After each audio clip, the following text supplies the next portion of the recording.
Et merci de participer à cette présentation du rapport pour l'OIT sur les modèles de gouvernement d'entreprise. Je dois dire, j'ai lu les deux rapports et je dois dire que c'est vraiment un énorme travail de recherche, de comparaison, d'évaluation des modèles qu'ont réalisé là Christophe Clerc et Olivier Favreau. C'est d'autant plus riche qu'il y a là un regard croisé complémentaires de juristes. Christophe Clerc est avocat au cabinet de Descartes légal et d'économiste. C'est le métier d'Olivier Favreau, qui est professeur émérite de sciences économiques à l'université Paris-Nanterre. Alors ce travail aurait dû sortir beaucoup plus tôt, mais il a subi comme beaucoup les retards dus à la crise sanitaire. Alors aujourd'hui, c'est véritablement la première occasion, et j'en suis ravie, de présenter ces deux contributions qui composent ce rapport pour l'OIT. Mais je vais laisser tout de suite la parole à Christophe Clerc qui va commencer par une présentation de 10 minutes. Olivier Favreau fera pareil.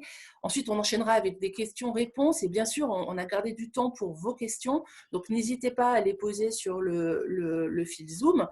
Et voilà, je me tourne vers vous, Christophe Clerc. Vous avez, vous, ausculté les différents modèles actionnarial, managérial, salarial dans différents pays. D'ailleurs, c'est une question qui a été posée par un des participants qui aimerait que vous éclaircissiez un peu est-ce qu'il y a des benchmarks qui ont été faits parce qu'on connaît le modèle français, mais on connaît moins peut-être les modèles aux États-Unis, en Asie, en Europe. Donc ça, c'est une question qui a été posée. Et puis vous avez aussi ausculté un modèle que vous appelez le modèle pluraliste. Alors ce modèle a-t-il une chance de trouver sa place au soleil ou les autres modèles, notamment le modèle actionnarial, est-il vraiment trop dominant? Je vous laisse la parole. Merci beaucoup. Et alors, pour commencer, quelques remerciements quand même d'abord pour les organisateurs de nous inviter, puis dire que on est très content, Olivier et moi, de voir qu'il y a des troisièmes assises des administrateurs salariés, parce qu'avec Olivier, RDS déjà d'ailleurs, et le Collège des Bernardins, on était à l'origine des premières assises et des deuxièmes assises, et on est très content que ça se poursuive. Voilà. Et puis, remercier l'OIT de nous avoir donné l'occasion de faire ce rapport, parce que moi je suis avocat et j'enseigne sur ces questions depuis une douzaine d'années, mais c'était quand même l'occasion de faire un gros travail de synthèse et d'approfondissement, et c'est grâce à finalement la stimulation de l'OIT et la confiance qu'ils nous ont fait que ça a été possible. Voilà. Donc je tenais à les en remercier, parce que c'est important en fait d'avoir des partenaires qui vous stimulent intellectuellement et vous poussent à aller plus loin. Alors, pour aller tout de suite,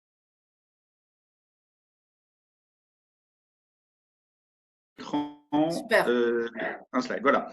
Alors, c'était pour montrer deux choses. D'une part, visuellement, montrer ce qu'on appelle l'importance de la montée en puissance du pouvoir actionnarial. Et là, vous voyez deux tableaux.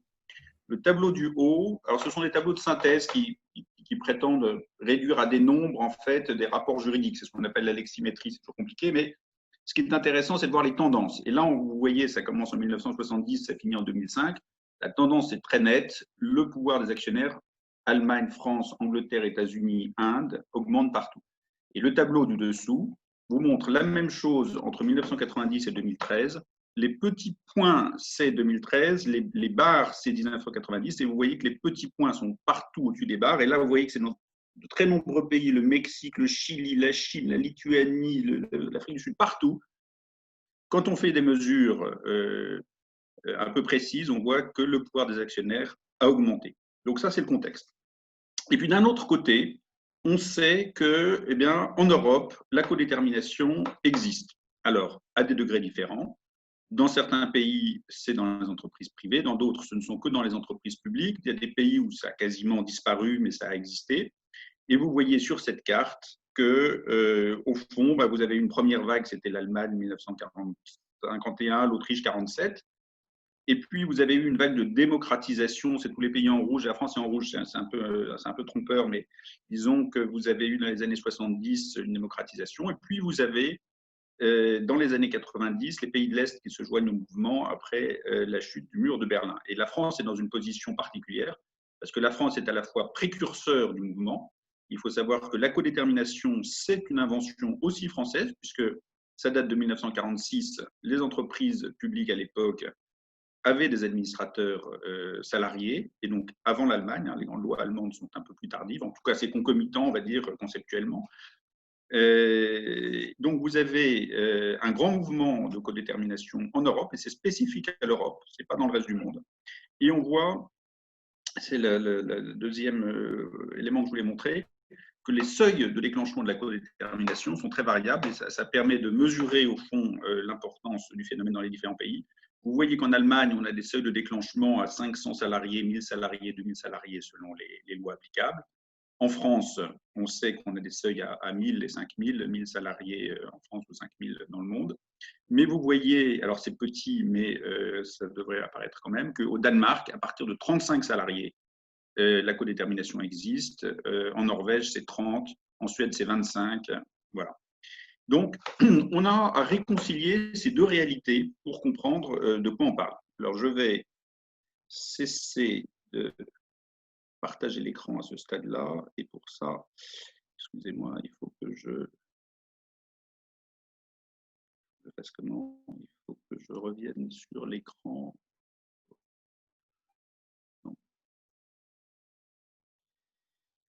Pardon. Hop, comment je reviens?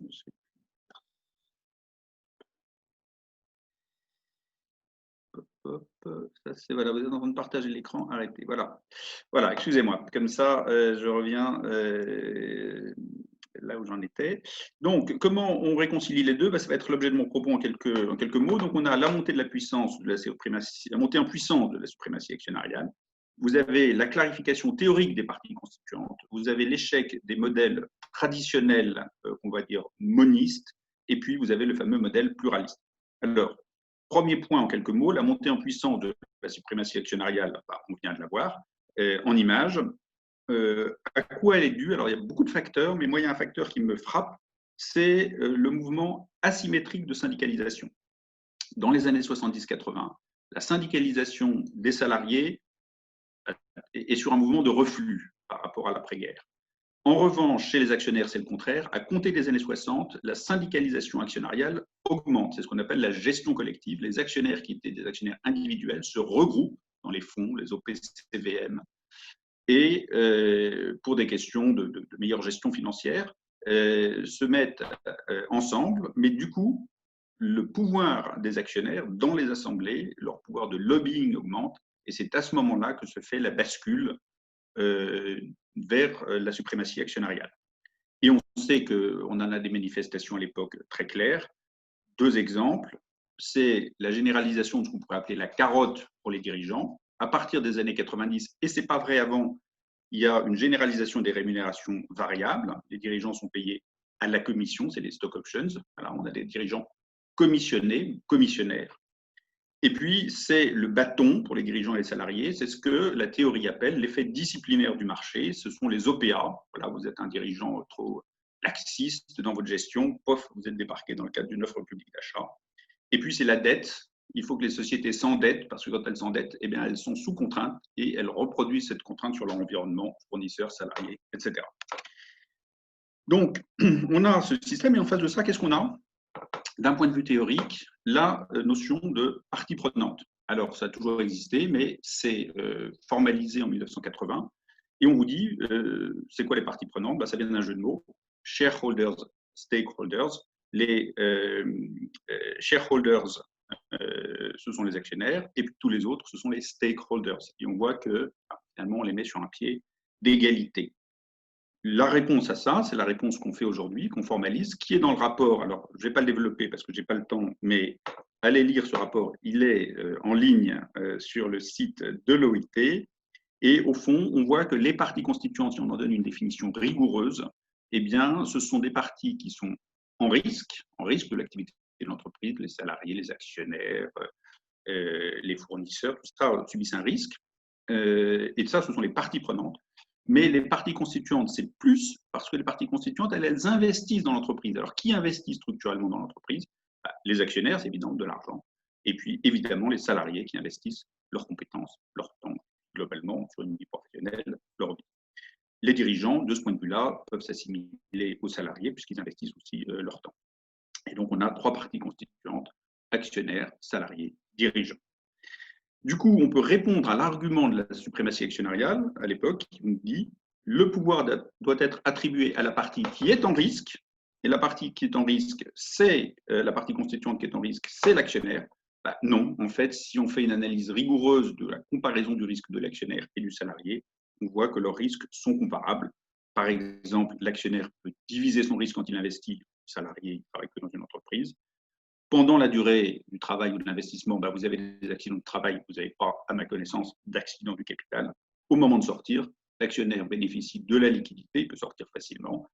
Pas le salarié, c'est plus compliqué. On peut licencier un salarié, on ne peut pas licencier un actionnaire. Enfin, on voit que les risques, en tout cas, sont comparables. Alors, la conclusion de ça, c'est quoi? C'est que, eh bien, comme partie constituante, il est parfaitement légitime de siéger au conseil d'administration.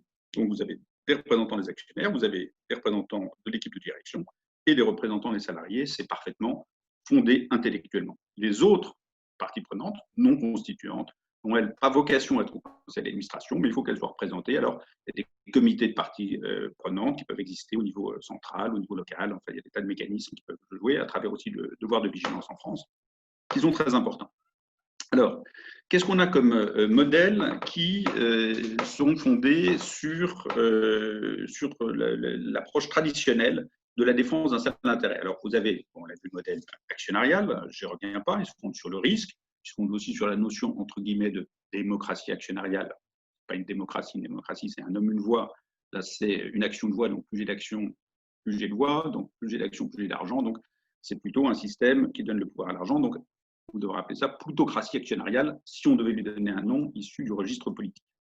Et puis, il y a ceux qui vous disent l'actionnaire doit avoir le pouvoir parce qu'il est propriétaire de l'entreprise. On sait que c'est juridiquement faux. La propriété est une catégorie juridique. Pour les juristes, l'actionnaire n'est pas propriétaire de l'entreprise, il est propriétaire de ses actions. Ça, c'est indubitable. Mais l'action n'est pas un titre de propriété de la société ou de l'entreprise. C'est une autre nature. Alors, ça, c'est le modèle actionnarial. Vous avez le modèle managérial. Le modèle managérial, il faut donner le pouvoir aux dirigeants. Au fond, c'est une question de division du travail et de spécialisation. Il faut qu'il y ait une latitude managériale. Et vous avez des auteurs comme Blair and Stout aux États-Unis qui défendaient ça. En France, c'est assez proche des idées de l'école des mines et de Célestin et HUL sur la notion très intéressante que je vous invite d'ailleurs à approfondir d'entreprise comme lieu de création collective. Et puis, vous avez le modèle salarial qui est, au fond, dans sa fourniture, les coopératives et qui se fonde sur l'idée que le travail est source de toute richesse et fondement de la propriété, avec deux grands auteurs qui font ça. Adam Smith, on cite toujours du côté libéral capitaliste, pas du tout, il donne toute sa place au travail comme source de richesse. Et John Locke, un libéral anglais du XVIIe siècle, qui dit que le fondement de la propriété, c'est le travail. Donc, tout à fait des fondements théoriques indiscutables. Pratiquement, les modèles qui correspondent, au fond, les modèles types, on en avait trois. Le modèle actionnarial, c'est le modèle du Royaume-Uni. Le Royaume-Uni, c'est le pays des actionnaires. Alors, pourquoi? Dans le droit, on le voit, la loi dit que quand il s'agit de choisir entre différentes options, c'est l'option actionnariale qui doit être favorisée. Il faut prendre en compte tout le monde. C'est une valeur actionnariale éclairée. Et à la fin, c'est l'actionnaire qui prime. Quand il y a des offres publiques d'achat aux États-Unis, c'est l'actionnaire qui prime. Les dirigeants n'ont rien à dire, les salariés encore moins. Ce modèle anglais, il s'est diffusé par les codes de gouvernement d'entreprise, aussi par le développement qui date de cette époque, des années 90, de l'administrateur dit indépendant. Alors évidemment, ça c'est toute la propagande anglaise et l'habilité, puisque l'administrateur indépendant n'est évidemment pas indépendant, désigné par les actionnaires, la terminologie est trompeuse. S'il est indépendant, alors les actionnaires représentant les salariés sont également indépendants. Les deux doivent défendre l'intérêt de l'entreprise dans leurs décisions. Les deux sont désignés par une partie constituante particulière. L'un n'est pas plus indépendant que l'autre, ou l'autre est aussi dépendant que l'un. Ça, c'est le modèle anglais, pur modèle actionnarial. Modèle américain, c'est le contraire. Il n'y a pas de capitalisme anglo-saxon. C'est un mythe du point de vue juridique. Il y a une opposition radicale entre le Royaume-Uni et les États-Unis. Aux États-Unis, qui a le pouvoir? C'est le dirigeant, le conseil d'administration et les dirigeants. Pourquoi? Parce que ce qui compte, c'est ce qu'ils appellent, ce qu'on peut appeler la norme d'autorité. La norme d'autorité, c'est celle qui vous dit le dirigeant dirige. Alors, ça paraît un pléonasme pour nous, mais pour eux, c'est une norme fondamentale. Le dirigeant dirige, ça veut dire que l'actionnaire ne peut pas empiéter sur leur pouvoir. C'est ça que ça signifie. Et du coup, les dirigeants ont des pouvoirs qui nous semblent tout à fait exotiques. Si on demandait ça en France, on se ferait traiter de communistes archaïques. les dirigeants peuvent modifier les statuts de la société sans demander aux actionnaires. Ce sont les dirigeants qui arrêtent les comptes, les dividendes, certaines augmentations de capital. Et en cas d'offre publique d'achat, les dirigeants peuvent dire non, on ne veut pas de l'offre publique. Tout ça est sous contrôle des tribunaux, ce sont les États-Unis. Ce ne sont pas des pouvoirs discrétionnaires, ce sont des pouvoirs encadrés, mais ce pouvoir appartient à la base aux dirigeants. Alors évidemment, ce modèle américain a été sous attaque de la suprématie actionnariale des fonds, de la gestion collective, de la syndicalisation actionnariale, avec une attaque d'une violence sans commune mesure avec ce qu'on connaît en Europe. Vous avez 800 campagnes activistes en 2017 et un peu moins récemment. Enfin, tout ça est très, très, très violent. Une réponse des fonds qui a dit on va se réguler nous-mêmes, ce qu'ils appelaient les stewardship codes, et ça ne fonctionne pas. Le patronat américain, en août 2019, a dit ça suffit, il faut désormais que le pouvoir revienne quand même aux dirigeants. C'est notre modèle américain, c'est le modèle qui a fait la puissance américaine au XXe siècle ne s'est pas faite sur le pouvoir actionnarial, elle s'est faite sur le pouvoir des dirigeants. Dernier modèle, les salariés. Alors, on n'a pas de grand modèle, enfin, il n'y a pas beaucoup de coopératives de salariés dans les grandes entreprises. Les coopératives restent petites. Il y en a pourtant une grande, que je vous invite à découvrir si vous ne la connaissez pas, qui s'appelle Mondragon, en fait, c'est une coopérative basque espagnole. Je n'ai pas le temps d'en parler, on parle abondamment dans le rapport. Allez voir, c'est passionnant. C'est une coopérative avec 80 000 salariés, dont à peu près 50 000 sont des membres de la coopérative, les autres sont des salariés non membres. Donc allez voir, c'est fascinant, ça permet de comprendre comment les coopératives peuvent être un succès et pourquoi les autres ont du mal à grandir. En face de ces modèles, dernier point, le modèle pluraliste. Alors, qu'est-ce que c'est qu'un modèle pluraliste? C'est un modèle qui va, au fond, nous dire qu'il ne faut pas que l'entreprise se fonde sur la défense d'un intérêt unique de l'actionnaire, salarié, dirigeant, la société en général. C'est, au fond, une prise en compte de l'ensemble de ses intérêts. Fondement théorique, il y en a deux. Premièrement, si on se place sur le registre politique, c'est de dire si le pouvoir corrompt, absolument. Donc, si c'est une seule partie qui l'a, c'est très risqué, d'où l'importance de ce que les Anglais appellent les checks and balances. Et puis, c'est ce que Amartya Sen, le prix Nobel d'économie, appelle la rationalité positionnelle.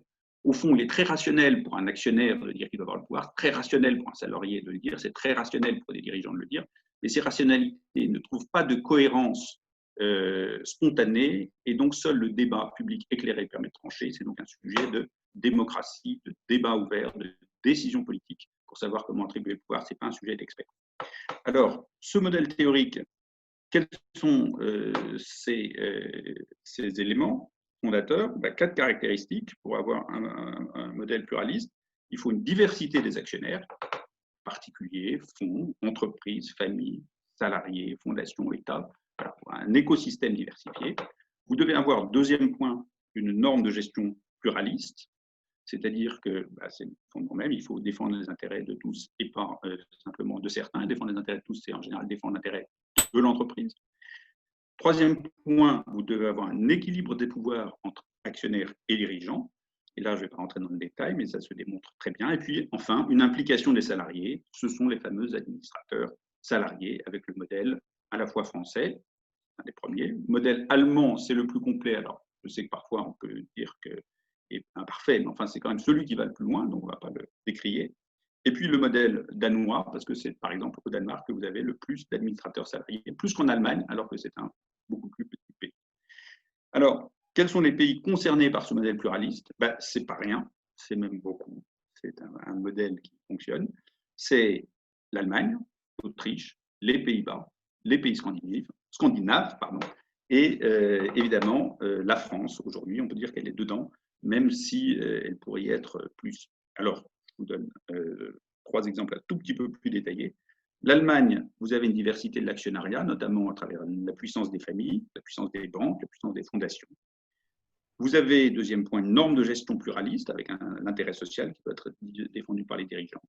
Vous avez un équilibre des pouvoirs, troisième point, entre conseil de surveillance, directoire, actionnaire. Et puis, vous avez l'implication des salariés, la codétermination, double niveau, au niveau du conseil de surveillance et puis au niveau des établissements. Olivier vous en parlera un peu plus d'ailleurs tout à l'heure. Le Danemark, vous avez également une importante diversité des actionnaires avec les fondations. Vous savez qu'au Danemark, les fondations, c'est à peu près la moitié du capital des grandes entreprises. Une norme de gestion pluraliste autour de l'intérêt social, un équilibre des pouvoirs, notamment avec un mécanisme important qui sont des actions à droit de vote multiples et une protection également contre les OPA. Et puis, on a vu une codétermination très importante. Enfin, la France, vous la connaissez. Diversité de l'actionnariat, on souligne trop peu, mais en France, l'actionnariat, c'est beaucoup des familles. C'est énormément d'actionnariat salarié si on se compare avec les autres pays européens. Pas énorme, mais c'est beaucoup plus qu'ailleurs. Et puis, c'est l'État qui continue quand même, malgré tout, à jouer un certain rôle. Vous avez une norme de gestion pluraliste avec l'intérêt social. Ça existe depuis 50 ans, mais ça a été renforcé par la loi Pacte qui a transposé la jurisprudence dans la loi. Et puis, vous avez le fameux devoir de vigilance et de société à mission pour les parties prenantes non constituantes. Vous avez un équilibre des pouvoirs avec une protection développée notamment contre les OPA. Et puis, l'implication des salariés avec la codétermination. Alors, le système français est largement imparfait. Ça a été discuté abondamment ces 2 derniers jours. Mais quand même, il y a 3 lois en 7 ans qui sont venues l'instaurer et le développer pour les entreprises privées. C'est le seul pays d'Europe qui est sur cette trajectoire. Donc, peut mieux faire, mais fait quand même, ce qui n'est pas rien. Conclusion, 2 points. D'abord, il existe un modèle européen et français d'entreprise pluraliste. Ce modèle, il existe. Ce modèle, il fonctionne. Et ce modèle, deuxième point, mais il faut le développer et le renforcer. Mais la bonne nouvelle, c'est qu'on peut se battre sous nos couleurs. On n'a pas juste à résister au capitalisme dit anglo-saxon, on peut se fonder sur notre propre système. Voilà, je vous remercie de votre attention. Pour les détails, je vous renvoie au rapport qui vous expliquera tout dans toutes ses subtilités. Merci. Merci beaucoup, Christophe. Alors, Olivier Favreau, vous allez nous dire si ce modèle pluraliste ouvre la voie à la codétermination et si c'est le modèle qu'il faut souhaiter pour nos entreprises et plus généralement pour nos sociétés. Merci. Alors, je m'associe bien sûr aux remerciements qu'a exprimé Christophe au début de son intervention. Merci au bureau parisien de l'OIT et à Cyril Cove en particulier d'avoir pris le risque de nous faire travailler pendant 2 ans sans garantie du gouvernement sur la question de la diversité des modes de gouvernement d'entreprise. Et puis merci à RDS de nous donner l'occasion, avec vous Sandrine, de pouvoir exposer ce rapport qui, pour des raisons que vous avez indiquées tout à l'heure, n'a pas encore pu être présenté en public, mais qui est maintenant sur le site de l'OIT. Alors, Christophe a déjà presque tout dit. Je vais juste prendre le relais en tant qu'économiste en partant de sa notion de modèle pluraliste de gouvernement d'entreprise. On pourrait avoir la réaction que voilà, c'est une vision bien naïve. Il y a 3 sources de pouvoir, les managériales, salariales et puis actionnariales. Ne pourrait-on imaginer un système qui combinerait les 3? Vous voyez la vision un peu Boy Scout. Alors, en fait, cette vision, comme il l'a déjà suggéré avec des cartes sur l'Europe continentale en particulier, cette vision existe, c'est la codétermination. Et donc, moi, j'ai essayé de traduire sa conclusion dans une proposition d'économiste.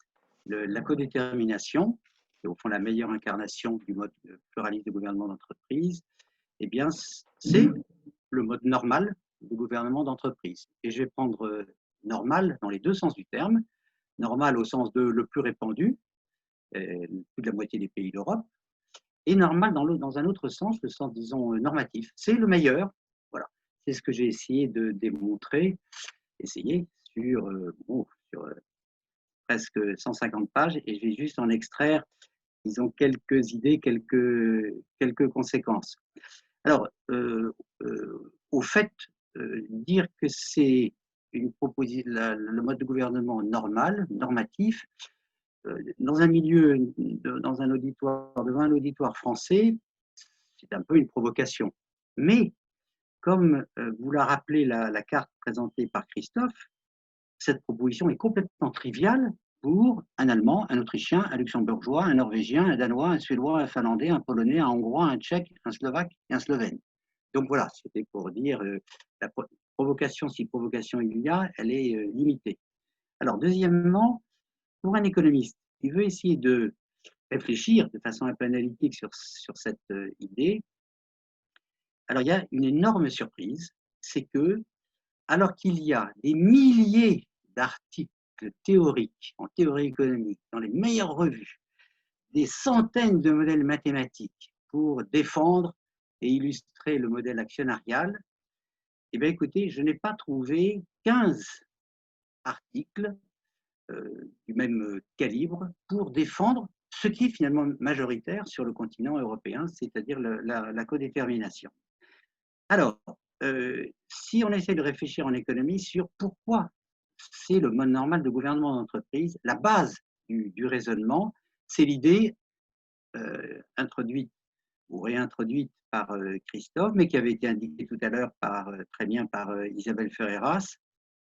À la base de la démonstration, c'est qu'il faut faire la distinction, qui est pourtant un peu triviale quand on y pense, entre d'un côté l'entreprise, cette énorme configuration de multiples parties prenantes aux frontières complètement indéterminées, mais immenses, et une entité juridique extrêmement précise qui est la société. Je vais la prendre comme le cas type, je vais réfléchir sur la société anonyme un petit peu standard, hein, où, alors là, les frontières sont extrêmement précises, ne font partie de la société que les gens qui détiennent une action. Et donc, les salariés en particulier ne font pas partie de la société, sauf s'ils détiennent une action, mais à ce moment-là, ils font partie de la société, non pas en tant que salariés, mais en tant qu'actionnaires. Et donc voilà, si vous mettez, pour gagner du temps, je ne vais peut-être pas représenter il n'y a peut-être pas besoin de slide. Vous voyez, vous avez une immense configuration qui va être l'entreprise avec toutes les parties prenantes, et puis vous allez avoir un petit sous-ensemble, enfin, qui peut comporter beaucoup d'individus, beaucoup d'actionnaires, qui va être la société. Et alors ça, quand on y réfléchit, c'est un scandale. Je prends scandale au sens étymologique du terme, scandalon en grec, c'est une pierre d'achoppement, quelque chose qui bloque la compréhension et le jugement. C'est un scandale politique. Comment se fait-il que cet énorme ensemble soit gouverné, le terme s'est imposé, soit gouverné à partir d'un sous-ensemble sans qu'il y ait, sauf codétermination, c'est ce que nous allons voir, sans qu'il y ait de contre-pouvoir, et en particulier par rapport à la partie prenante ou constituante, comme on va l'appeler, salariée, hein, avec une responsabilité même limitée pour les actionnaires. Donc là, il y a quelque chose qui est tout à fait choquant pour l'esprit, un pouvoir sans contre-pouvoir et avec une responsabilité limitée. C'est aussi un scandale d'un point de vue économique au sens le plus large du terme, puisque évidemment, c'est le travail des salariés qui fait la force vive de l'entreprise. Et en général, en économie, les équilibres coopératifs sont beaucoup plus féconds que les équilibres et plus satisfaisants que les équilibres non coopératifs. Et voilà une structure, l'entreprise, où on commence par dire aux salariés, ah non, non, non, hein, vous ne faites pas partie, a priori, de l'instance dirigeante, vous laissez ça aux actionnaires qui pourtant ne travaillent pas dans l'entreprise. Alors, si vous prenez, bien sûr, tout ça pourrait être élaboré d'une façon plus sophistiquée, mais au fond, ça c'est le cœur de l'argument. Si on regarde en face ce scandale qui est le non-recouvrement entre la société et l'entreprise, alors la codétermination, elle change complètement de nature. Ce n'est pas simplement une petite bizarrerie historique des Allemands qui ont une structure très très particulière, etc. Oui, alors il est vrai que la moitié des pays d'Europe l'ont reprise. Non, non, c'est une invention géniale, pragmatique, discrète, sans élaboration doctrinale, c'est-à-dire un de ses défauts, ni du côté des juristes, ni, je l'ai dit tout à l'heure, ni du côté des économistes. Une invention géniale pour essayer justement de combler le gap entre l'extension de la société et l'extension de l'entreprise. Alors, voilà, ça c'est vraiment la base de l'analyse. Et tout de suite, ça nous amène à, au fond, une définition, ça m'a permis en tout cas de donner une définition formelle hein, de ce que pourrait être la codétermination, un modèle pur de codétermination. Il y a deux composants, même si là on ne va parler que de la première depuis aujourd'hui et puis hier aussi. En haut, il y a la participation des salariés aux décisions stratégiques, c'est-à-dire un conseil d'administration, je réfléchis sur le modèle pur, le modèle intégral, donc un conseil d'administration partagé de façon égale entre représentants des actionnaires et représentants des salariés.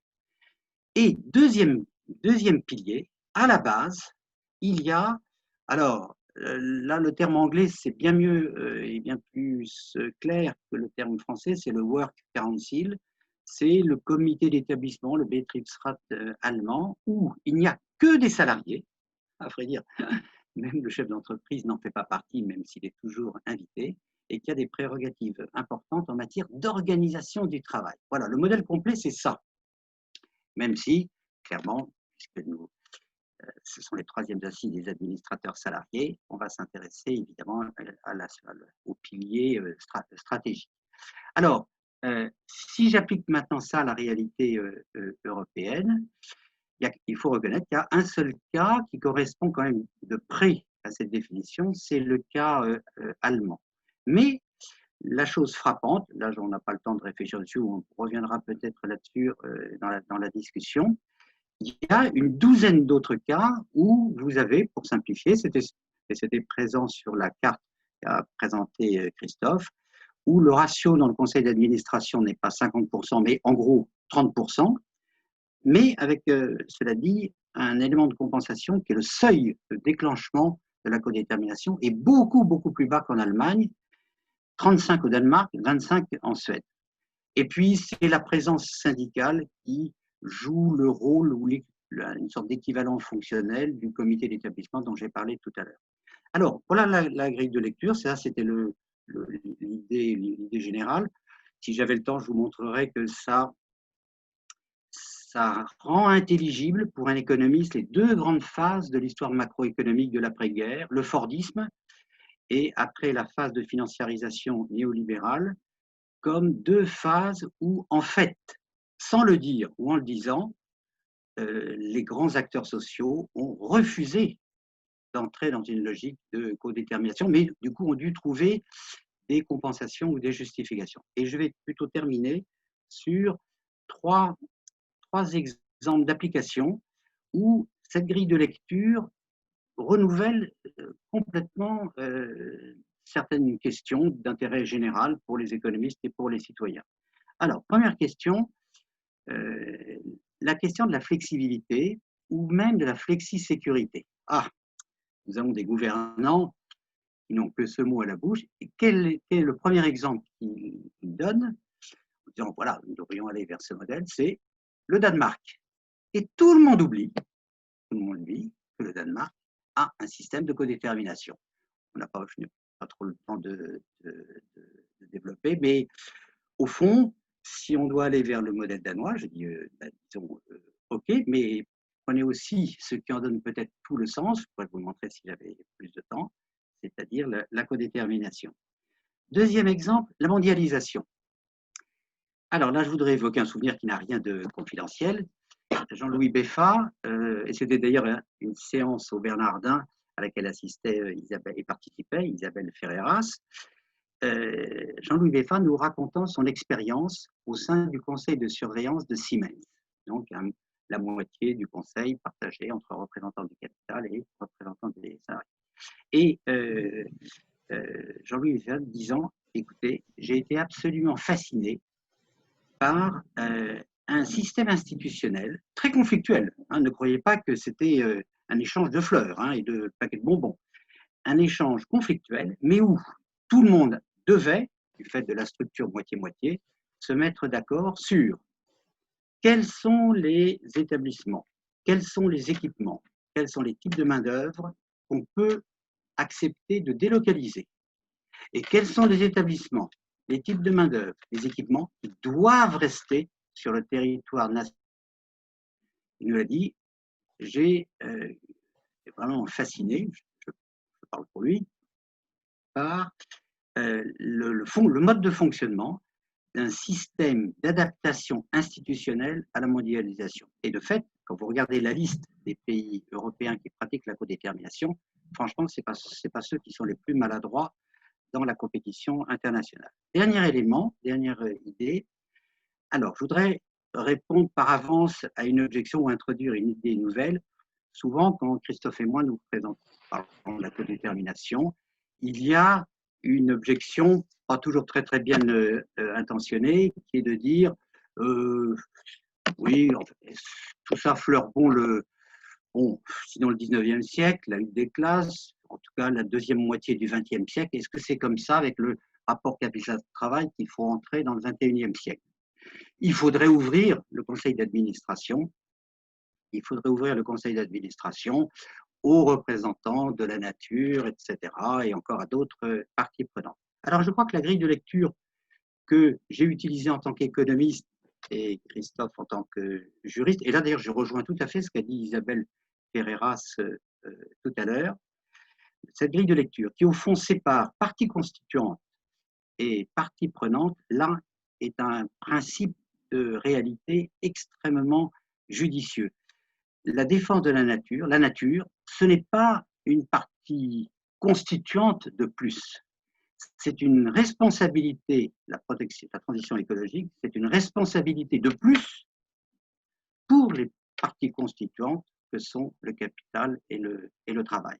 Et on pourrait, à cet égard, d'ailleurs, utiliser, on a parlé de la loi Pacte, cette idée de la loi Pacte qui, pour les sociétés à mission, a refusé d'inclure des observateurs ou des juges de la qualité du respect de la mission dans le conseil d'administration, mais a plutôt préféré, qui ont toutes lettres dans la loi, créer une instance distincte des instances qui pilotent, des instances sociales de l'entreprise, en créant un comité de mission. On pourrait imaginer, voilà notre rêve, à Christophe et à moi et à d'autres, c'est au fond une société avec codétermination, mais qui se dote, et pas de façon facultative, d'un comité de responsabilité écologique. Voilà les perspectives qu'ouvre notre travail, et c'est l'occasion pour moi de remercier à nouveau l'OIT et RDS de nous avoir permis de le présenter.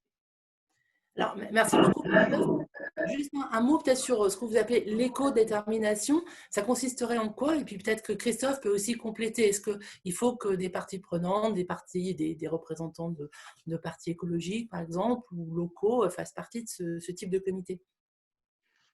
Voilà, au fond, plutôt que pour la codétermination stricto sensu, nous militerions pour l'éco-détermination, c'est-à-dire codétermination stricte, d'abord 30% et puis ensuite 50%, plus création dans les sociétés d'une instance supplémentaire sur le mode du comité de suivi de mission des sociétés à mission, qui serait un comité de responsabilité écologique, où là, eh bien, il reviendrait de faire participer des représentants de la société civile, des membres aussi de l'entreprise, pour juger de l'impact de l'entreprise sur son environnement, ou, encore plus intéressant, d'envisager des innovations qui orientent cette entreprise, et à travers elle toute l'économie, vers la transition écologique qui est indispensable.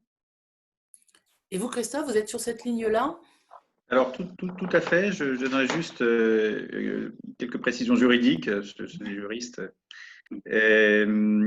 Effectivement, je pense que ça serait très utile d'avoir de généraliser la pratique qui existe, qui a été inventée dans certaines entreprises, des comités de parties prenantes qui touchent à la nature souvent, mais d'ailleurs qui peuvent avoir des objets plus larges, parce que parfois il y a des questions de parties prenantes qui ne sont pas liées à l'écologie, mais l'écologie évidemment est essentielle. Pour que ces comités fonctionnent vraiment, à mon sens, il faut deux grands principes. Le premier, c'est que ce ne sont pas des comités qui participent aux décisions de l'entreprise. Ça, c'est la fonction du conseil d'administration. Ça ne vient pas se substituer au conseil d'administration.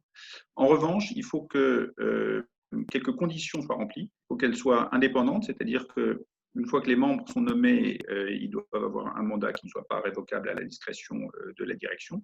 Que leur mode de nomination soit pluraliste, c'est-à-dire que les salariés interviennent dans la nomination, les dirigeants, les actionnaires, que ça ne soit pas juste, là encore, des proches de la direction, même s'ils ne doivent pas être en opposition. Voilà, il faut qu'ils aient leur autonomie. Et puis, il faut qu'ils aient des moyens de s'exprimer, des moyens d'investiguer. Donc, ils collectent de l'information, ils éclairent le conseil d'administration, ils sont capables de s'exprimer. Et après, au vu de tout ça, le conseil d'administration décide. Très bien. Alors, Christophe, vous gardez la parole. Je voulais revenir sur la conclusion de votre présentation.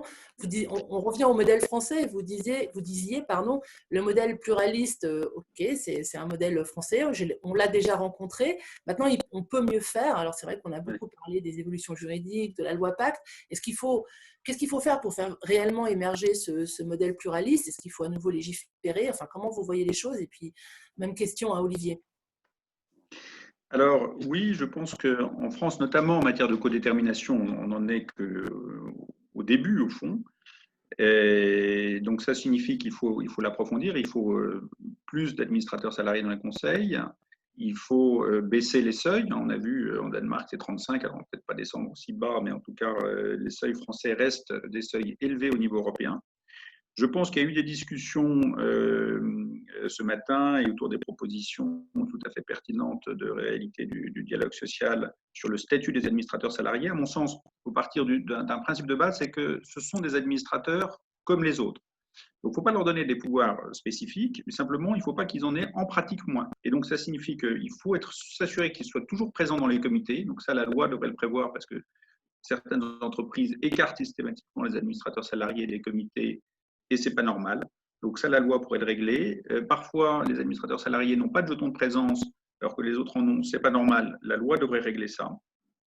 Pour la formation, je pense qu'il y a des efforts qui ont été faits, mais je pense qu'on peut aller beaucoup plus loin. La formation des administrateurs salariés est tout à fait importante. Et puis, on peut aussi prévoir des dispositions, c'est plus compliqué, mais pour sécuriser la communication entre administrateurs salariés et l'ensemble des salariés, dans le respect de la confidentialité des débats du Conseil, parce que ce n'est pas le lieu de répliquer le verbatim de ce qui s'est dit, mais en revanche, des orientations peuvent être exprimées de façon plus sécurisée, et c'est naturel que ce dialogue existe. Voilà. Donc oui, il y a des voies de progrès par la loi, je pense. Olivier Favreau? Non, Christophe a très bien répondu pour moi. Voilà. D'accord, sur les propositions justement de réalité du dialogue social, pour vous, ce n'est pas seulement de réfléchir en termes de nombre d'administrateurs salariés, il faut aller plus loin. Ah oui, mais il faut commencer par le nombre. Oui. Voilà, c'est-à-dire qui peut le plus, peut le moins. Donc voilà. Et donc, je pense, comme ça figure dans le programme de la CFDT, 30% dans un premier temps, qui d'ailleurs nous ferait rejoindre la moyenne européenne, et puis avec comme horizon 50%. Où là, avec 50%, les choses sont claires. C'était ce que disait Isabelle Ferreras tout à l'heure. Les choses sont claires. Quand le conseil d'administration est partagé de façon égale entre le capital et le travail, tout le monde comprend. Une entreprise, c'est bien sûr de l'argent, des actionnaires, mais c'est aussi du travail. Et il faut les deux pour faire vivre, en tout cas dans le monde dans lequel nous sommes, une entreprise. D'accord. J'avais une autre question aussi pour tous les deux. C'est vrai qu'on a beaucoup parlé, enfin, on fait souvent le reproche à la codétermination finalement de ne protéger que les insiders, que les gens qui sont dans l'entreprise. Est-ce que dans la situation qu'on voit émerger, notamment avec des recours de plus en plus aux micro-entrepreneurs, aux indépendants, est-ce que la codétermination a sa place? Est-ce qu'elle peut résorber ce type de dérive ou d'inégalité qui touche ce qu'on appelle communément les outsiders? Christophe, peut-être?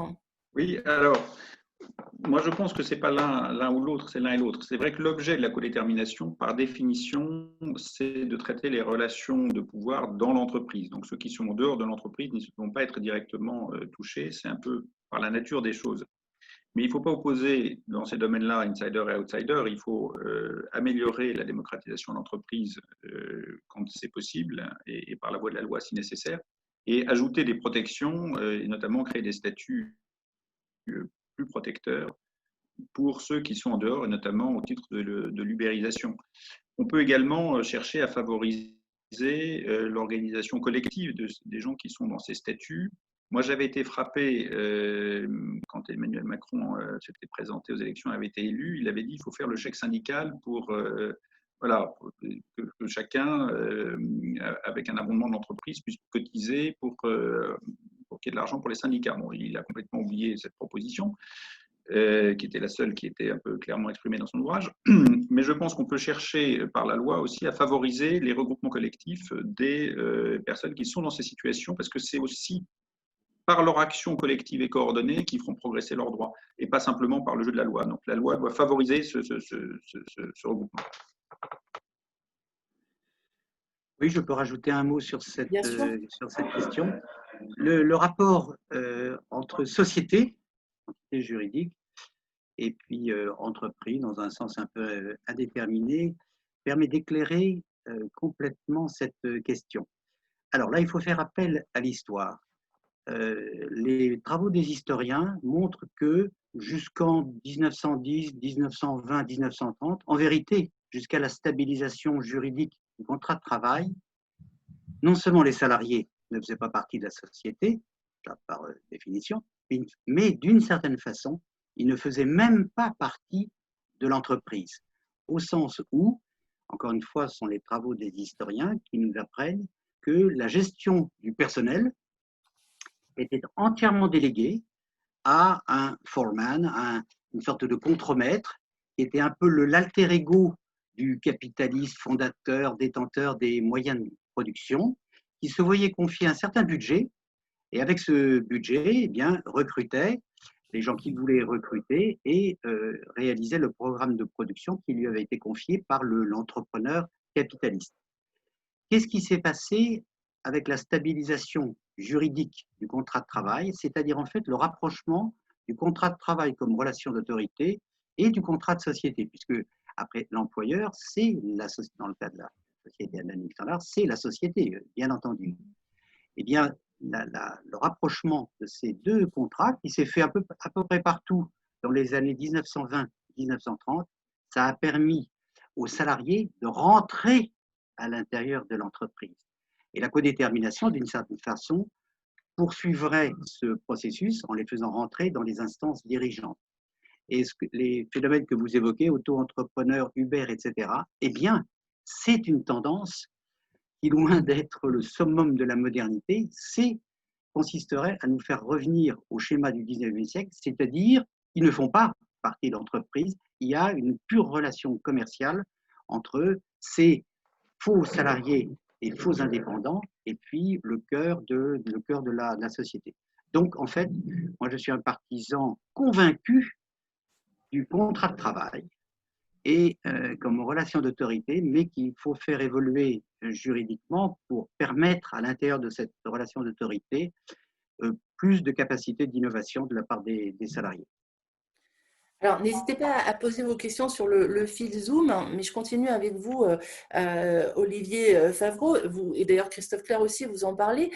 Comment la codétermination, ces modèles pluralistes, peuvent-ils remettre, c'est un point vraiment important, le travail, alors à la fois individuel et collectif, au centre? Je crois que la codétermination, si vous prenez le cas allemand, ça traduit de façon évidente et exemplaire le fait que, soit au nom d'un principe démocratique, soit au nom tout simplement de la réalité de ce qu'est une entreprise, une entreprise, ça marche au moins sur deux jambes. Il y a une jambe, bah oui, qui est la finance, du capital, etc. Et puis il y a la jambe travail. On pourrait donner des illustrations plus abstraites. Je peux peut-être me limiter à celle-ci. Ce sont les actionnaires, les premiers, qui créent la société. OK. Si ils restent tout seuls, voilà, ils ont créé leur société, si ça s'arrête là, bah, il ne se passe rien. Il ne se passe quelque chose que si je puis dire, les actionnaires en quelque sorte sortent de la société ou la société sort d'elle-même pour embaucher des salariés. Et le système est symétrique. Un salarié, bah, s'il reste, qu'est-ce qu'il souhaite, c'est être embauché. Donc on voit, vous voyez, au niveau le plus abstrait auquel je me situe, on voit qu'il y a une complémentarité naturelle, fondamentale, vraiment intrinsèque, quand vous utilisez la grille société-entreprise entre le capital et le travail, ce qui nous met dans une situation intéressante par rapport à la grande tradition marxiste. Moi j'aime bien l'exemple allemand parce qu'il illustre bien comment la codétermination aide le travail. Quand les grandes entreprises allemandes, dans les années 70-80, ont été confrontées au problème des délocalisations dans l'industrie, ils étaient confrontés au même problème que l'industrie française. Les coûts salariaux allemands dans l'industrie sont plus élevés que dans l'industrie française. Donc les raisons de délocaliser, si on a un point de vue purement financier, étaient au moins aussi importantes. 40 ans après, l'industrie allemande est 2 fois plus importante en taille relative que l'industrie française, c'est-à-dire qu'en part de valeur ajoutée, en représentation en part des salariés dans l'économie, c'est autour de 20-25%, quand nous, on est entre 10 et 12%. Donc, ils ont résisté. Pourquoi ils ont résisté? Parce qu'en France, au moment où on a eu cette nouvelle génération de dirigeants formés à l'école de la finance, qui ne voyaient l'entreprise que comme un actif financier, ils ont dit, bon, ben voilà, c'est plus cher, on ferme et on délocalise, et puis c'est comme ça. En Allemagne, la décision qui passait comme en France par le Conseil de surveillance en Allemagne, l'équivalent fonctionnel du conseil d'administration, simplifié, vous aviez une codétermination paritaire, donc vous aviez 10 représentants des salariés, 10 représentants du capital. Parmi les représentants des salariés, vous en aviez un tiers, donc plutôt 9 et 9 d'ailleurs, un tiers qui d'ailleurs représentait directement la centrale syndicale. Donc c'est comme si en France, chez Peugeot, il y avait un représentant nommé par la CGT qui ne travaille pas, un représentant nommé par la CFDT qui ne travaille pas dans l'entreprise, et un représentant nommé par la CFE-CGC par exemple. Et donc, il disait non, voilà, c'était nine, c'est pas possible. Donc, on va se retrouver dans une situation de blocage. Du coup, quelle est la solution? La solution de cette contrainte qu'on impose au système, c'est de dire, s'il faut que les salariés soient bien rémunérés et que le travail reste en Allemagne, il faut investir dans quoi? Il faut investir dans la formation, et la formation les rendra plus efficaces. Et on sait que l'Allemagne, en termes de formation professionnelle, est un peu parmi les champions d'Europe. Il faut investir dans la qualité des produits, parce qu'il faut vendre des produits chers à fabriquer. Et puis, il faut du coup investir. Et donc, on a finalement un cercle vertueux dont la codétermination est un des éléments fondateurs. Et ça remet le travail au centre, parce que qu'est-ce qu'on demande, qu'est-ce que demande un salarié la plupart du temps? C'est au fond d'être dans un environnement de travail où on peut bien faire son travail, on a des investissements qui permettent de travailler, où on est formé, on a une bonne rémunération, on produit des produits de qualité. Voilà. Alors, je simplifie parce que le modèle allemand est évidemment plus compliqué, mais au fond, il y a quand même au cœur du mécanisme un cercle vertueux qui met la qualité, la formation, l'investissement et le salarié au cœur du dispositif. Voilà, c'est en ça que c'est important. Alors, on ne vous entend plus. Il faut remettre votre micro. Oui.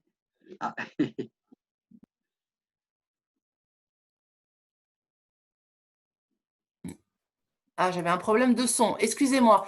Je disais juste qu'on restait en… Voilà, c'est ça. Maintenant, on vous entend. Voilà, merci. En fait, on reste en Allemagne avec une question de Martin Richer, une question pour tous les deux, Christophe et Olivier. Vous avez souligné la complétude ou la puissance du système allemand, mais en Allemagne, les salariés sont présents dans un conseil de surveillance et non pas dans un conseil d'administration. Cela ne relativise-t-il pas la puissance du système allemand? Olivier, peut-être? Et Christophe? Non, Christophe. Non, cet aspect qui est un peu juridique. Oui. Au fond, le système allemand, en France, on a un conseil d'administration qui administre et donc décide, et un directeur général qui dirige l'entreprise. Le président du conseil d'administration se contente de présider le conseil, ça peut être la même personne. Le système allemand, vous avez un conseil de surveillance qui surveille un directoire. Donc, première différence, le directoire, c'est une instance de décision collective. Là où nous, on a un directeur général, eux, ils ont un directoire. C'est pour moi l'élément le plus important de distinction entre le système allemand et le système français. Le conseil de surveillance, après, on va dire, oui, mais il surveille, il ne décide pas. La réalité, c'est que les conseils de surveillance allemands ont un catalogue de décisions qu'ils soumettent à approbation préalable de la part des dirigeants, décisions stratégiques, décisions financières, etc., qui leur permettent d'avoir un contrôle étroit sur le directoire. Et donc, ce n'est pas très différent. Alors, ça dépend, c'est un peu plus compliqué, mais en France aussi, le conseil d'administration, parfois, il est très puissant, il exerce un vrai contrôle sur les dirigeants, parfois non. C'est pareil en Allemagne, et je ne pense pas qu'il y ait une différence absolue entre les deux systèmes. Sauf sur le directoire. La différence entre la collégialité du directoire et le dirigeant seul, ça pour moi, c'est très important. Alors, une autre question d'un participant, quand l'entreprise est à but non lucratif, la codétermination à hauteur de 50% est-elle toujours légitime? Qui veut répondre? Je veux bien, oui. Voilà. Allez-y, Christophe, c'est encore juridique, c'est pour vous. Ben oui, je ne vois pas pourquoi ça serait moins légitime. Je ne suis pas sûr de totalement comprendre la question parce que si, voilà, je pense que les salariés ils participent à la gouvernance de l'entreprise parce qu'ils en sont le moteur et que l'activité soit lucrative ou non, je pense qu'ils en restent le moteur. Donc oui, ça reste important qu'ils soient au conseil, voilà, qu'ils soient le plus nombreux possible. D'accord. Alors, Olivier, vous voulez rajouter un mot? Oui, je veux bien rajouter un mot. Vraiment, la question clé, en tout cas pour moi, économiste, mais qui me suis beaucoup frotté aux juristes, il y a d'excellents juristes, la question clé, c'est y a-t-il une personne morale ou pas? S'il y a une personne morale, à ce moment-là, le point essentiel est que la personne morale est vraiment une personne juridique distincte des personnes qui l'ont créée, et notamment de leur patrimoine.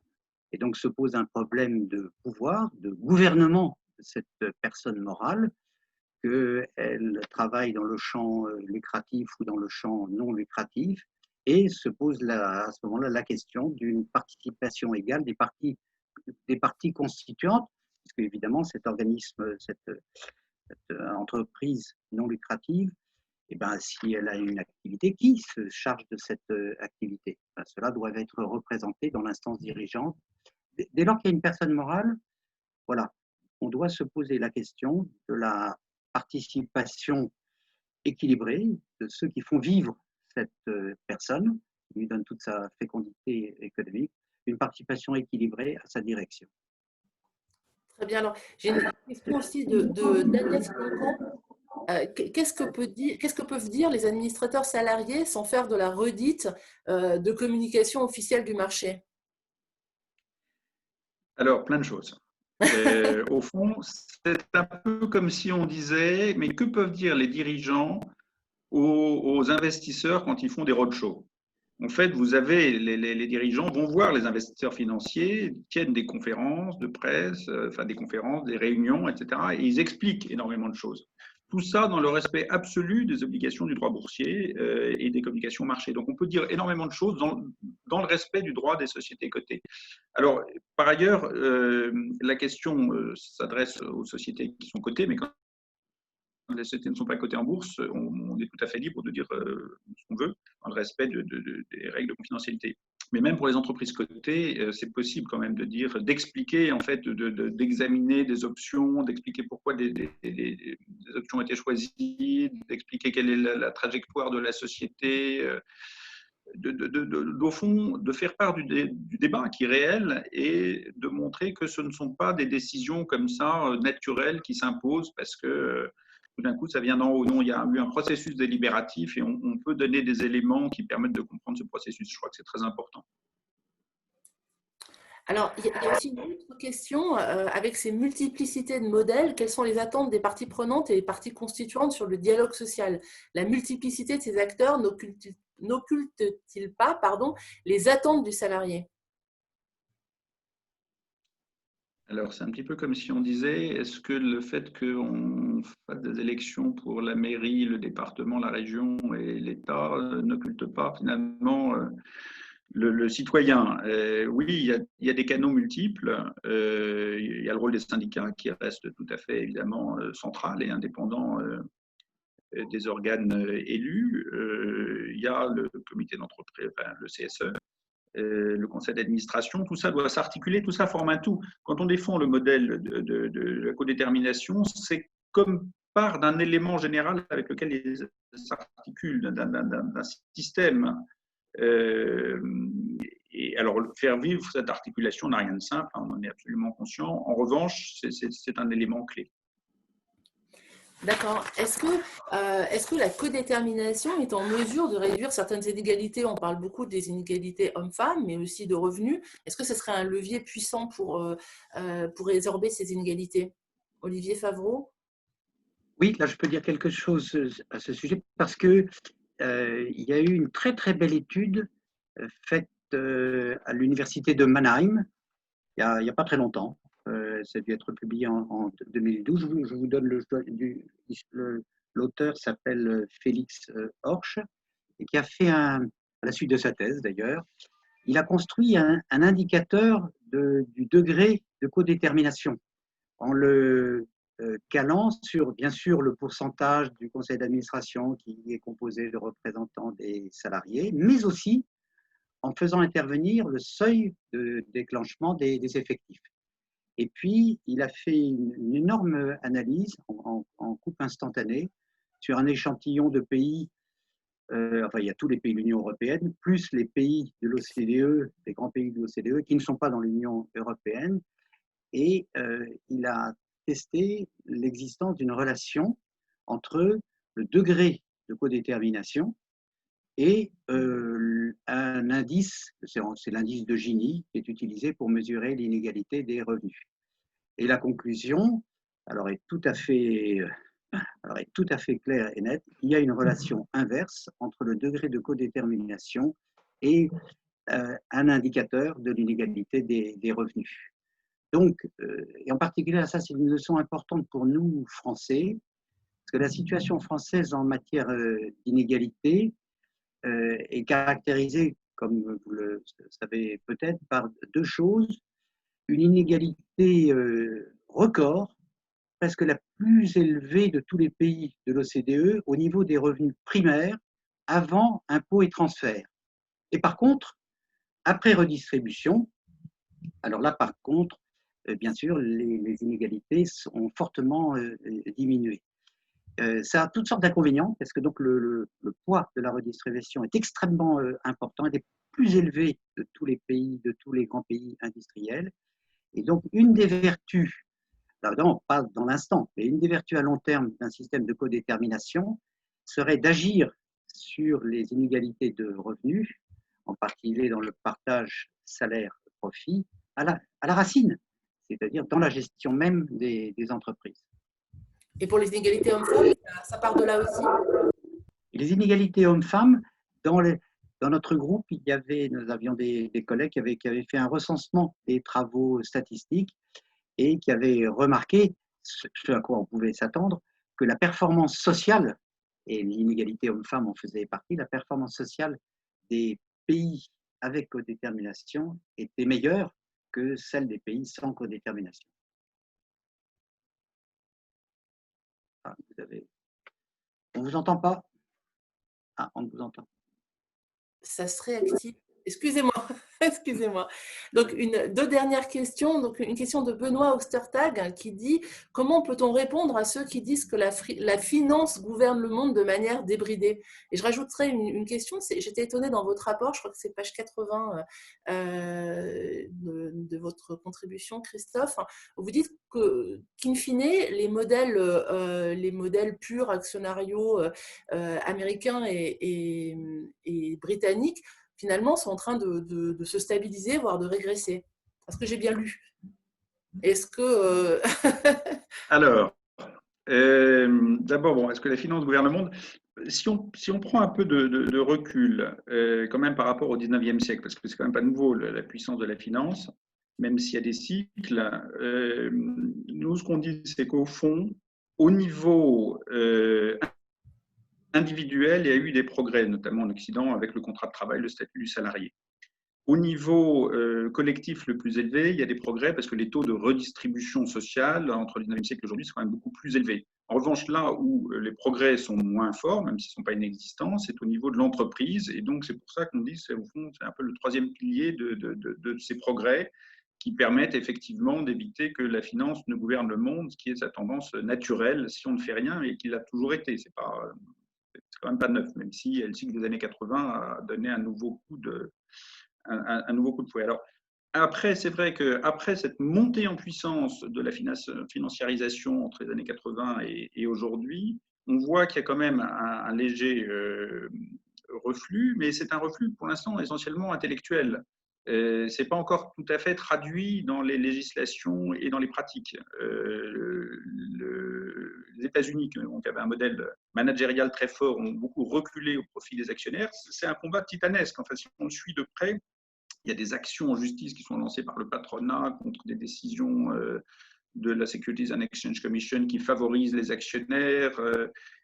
et réciproquement. Enfin, je veux dire, c'est extrêmement violent. Et ils ont pris, après avoir beaucoup reculé pendant des années, on voyait le patronat dire au début, non mais bon, on va s'occuper des actionnaires. Puis après, ils disaient, bon, écoutez, vous êtes vraiment les plus importants, mais ne nous ennuyez pas trop. Puis après, ils disaient, bon, on va faire tout ce que vous voulez. Et puis quand ils sont arrivés là, ça c'était 2015, et ils se sont rendus compte qu'ils n'étaient plus rien, et ils ont réagi. Et en 2019, ils ont dit non, là, ça suffit. Ça suffit, et ça a été leur déclaration de Business Roundtable de 2019. En France, on voit qu'il y a effectivement un reflux avec la loi sur les administrateurs salariés, avec la loi Pacte, un tout petit peu a fait bouger quelques éléments. Bon, c'est pas énorme, mais c'est pas inexistant. Donc, il y a eu, avec la loi Florange en 2014 aussi, qui donne plus de pouvoir aux salariés en cas d'OPA, on voit un reflux. On voit un reflux aussi aux Pays-Bas, où il y a eu des progrès collectifs pour les dirigeants et les salariés au regard des actionnaires. Donc, il y a un mouvement. En revanche, ce qui pour l'instant ne marche pas, et marchera peut-être dans le futur, mais ne marche pas, c'est toutes les tentatives d'autorégulation de la finance. La finance nous a dit pendant très longtemps, on va faire au fond des codes de gouvernement de la finance, ce qu'ils appellent des stewardship codes. Voilà, on va être des bons stewards, comme des stewards dans les avions. On va être à votre service. Voilà, on vous apportera à boire, des petits bonbons au moment de l'atterrissage. Et en fait, non, ça ne marche pas. Tous les grands engagements pris par la finance aujourd'hui ne fonctionnent pas parce qu'il n'y a personne pour le faire respecter. Ce sont des engagements unilatéraux de volonté. Et s'ils ne les respectent pas, personne ne s'y attelle. Alors peut-être qu'à force de le dire, ils vont finir par le faire vraiment, parce qu'il y a beaucoup d'initiatives qui sont lancées en disant et on va surveiller que les entreprises notamment soient plus attentifs en matière d'environnement et de réchauffement climatique. Donc peut-être que des lignes vont finir par bouger, mais on n'y est pas. On n'y est pas. Il faut continuer à pousser. Alors, deux autres questions, parce que le temps file et je pense qu'on a juste le temps de répondre à ces deux questions.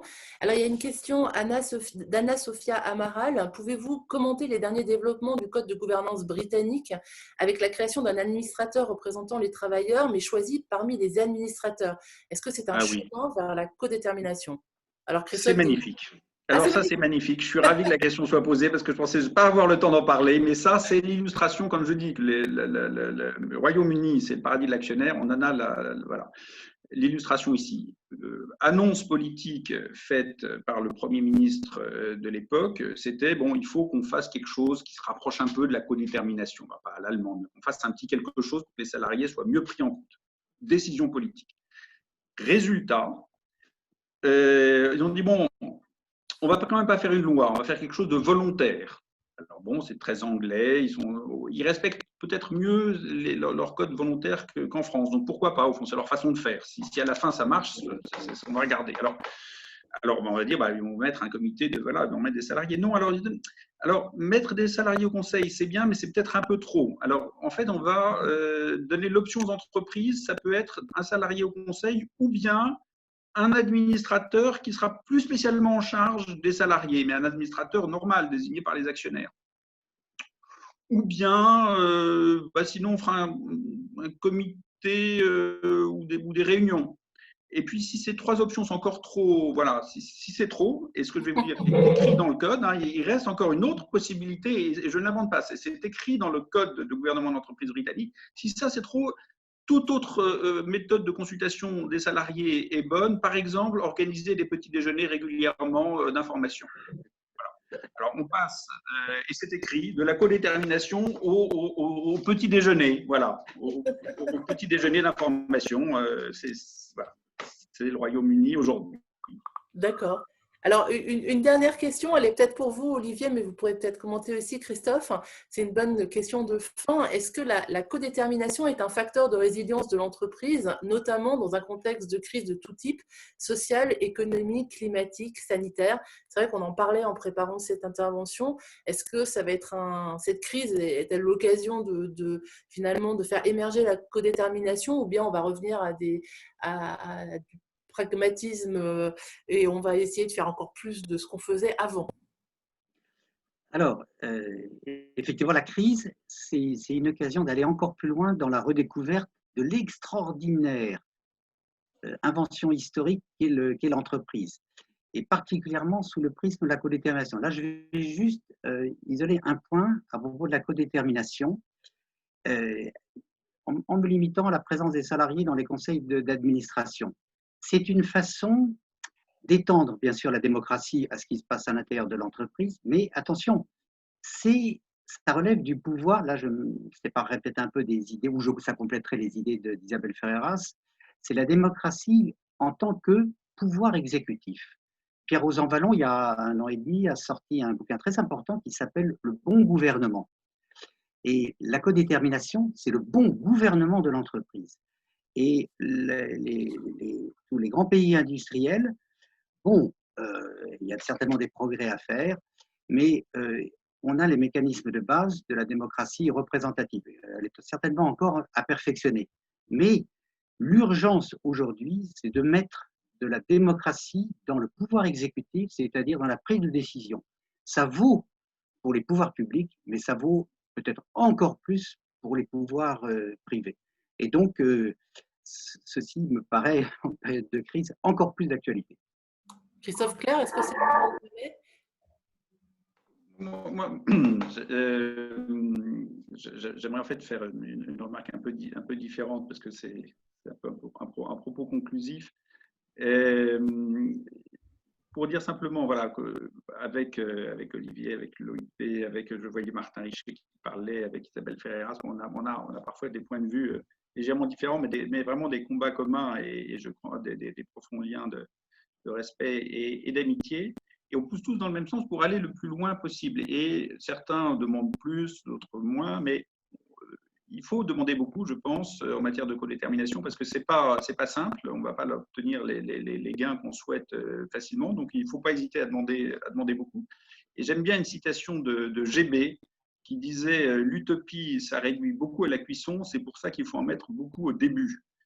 Et je pense que c'est un bon principe. Et donc, j'invite tout le monde à suivre ce principe. Voilà, beaucoup d'utopie, beaucoup de réalisme, beaucoup de combat. Et je crois qu'avec toutes les personnes qui assistent, j'en ai cité quelques-uns, mais il y en a beaucoup d'autres. Voilà, on est tous sur la même longueur d'onde pour faire progresser ces combats.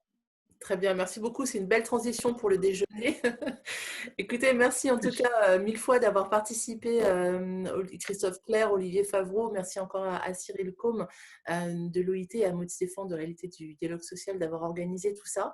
Et évidemment, je vous invite encore une fois à lire les rapports. Ils sont sur le site et ils sont passionnants. Voilà, merci beaucoup à vous. Merci. Merci beaucoup. Sandrine. Merci à tous.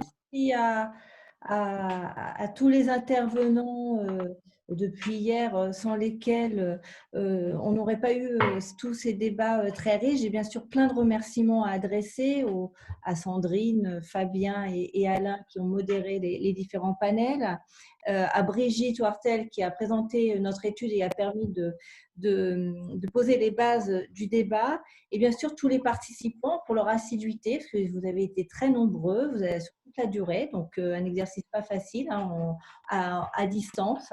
Donc merci beaucoup. Ravi que ce débat, enfin que ce sujet passionnant, personnellement je trouve passionnant, vous ait mobilisé, et ce n'est pas fini de notre côté, puisque le groupe de réflexion que nous animons au sein de Réalité du dialogue social va poursuivre ses travaux, mais pas tout seul, avec des partenaires, en particulier avec l'ORS, qui publiera en 2021 une étude complémentaire auprès des administrateurs et les portages de sujets RSE au plus haut niveau de l'entreprise. On verra également si on réalisera une étude miroir de celle qu'on avait faite avec l'IFA auprès des autres administrateurs. Et bien sûr, tout ça, ça va se être en discussion dans notre comité de pilotage. Vous savez qu'il y a un comité de pilotage qui nous donne les orientations pour ces travaux. Donc, encore merci. Je ne vais pas prendre plus de temps. C'est l'heure de la pause déjeuner. Merci Olivier, merci Christophe, merci Sandrine. Et puis, aussi Cyril Combe qui nous a sollicité pour qu'on puisse nous associer dans cette restitution de ces rapports effectivement très, très instructifs pour la suite. Et je vois qu'il y a eu des questions notamment de l'étude de la CES pour mener ça au plus haut, notamment auprès de la Commission européenne. Donc, à très bientôt et je vous souhaite une bonne fin de journée et un bon week-end. Au revoir. Merci à vous. Merci. Merci Maude, merci Sandrine. Merci.